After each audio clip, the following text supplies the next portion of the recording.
Well, after some really rich time of prayer with some other people this week, Colossians 4:2 has been on my mind and resonating in my heart. It says, devote yourselves to prayer, being watchful and thankful. When we were living in Montana, I was a sawyer for a season, a timber faller for a logging company. It was my job to cut down the trees and get them prepared for clean skidding down the mountain and onto the logging trucks and to the mill. I learned the hard way that a sawyer must do three really important things. One is to pace yourself. There's only so much you can do before fatigue opens the door to some dangerous situations and even accidents. And number two, stay alert, which is why pace is so important. And number three, keep your saws sharp. One particular day, I began to fall a very large western larch tree. Even though my saw had become dull for the day, I didn't take the time to stop and sharpen it. And I only had a couple more trees to cut to get my quota. The problem with a dull saw is similar to a dull knife. You can push it and it can be dangerous. It doesn't really work to push on a chainsaw. On some trees, the cut needs to be fast enough that the saw will continue its slice even though the tree is beginning to fall, and that way it'll fall in the proper place without splitting or losing momentum.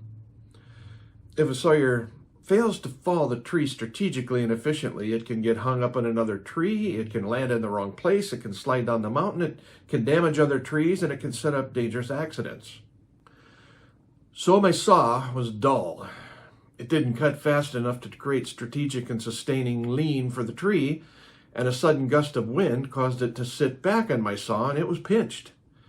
So I had a nearly fallen tree pinching my saw. So I grabbed my other spare saw and, well, I should have taken the time to sharpen both saws. And now all of a sudden I had two chainsaws stuck.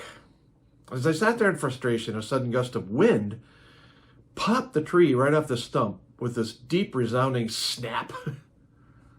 I had one of those uh-oh moments. You never know which way a tree is going to fall in such a situation. So I grabbed both of my now free chainsaws and began running from the hazardous situation created by my own neglect. I could have been crushed that day. That decision to work without sharpening my saws was nearly fatal. I'm thinking followers of Jesus need to stay sharp. How? Prayer, devoting ourselves to prayer, being watchful and thankful, prayer with an open Bible. We neglect intentional times with God at our peril. Pressing on without sharpening devotional times could be non-productive and fatal, and will certainly not lead to victory. And I want victory 2023. Lord, help us. Help us to devote ourselves to prayer and be watchful and thankful.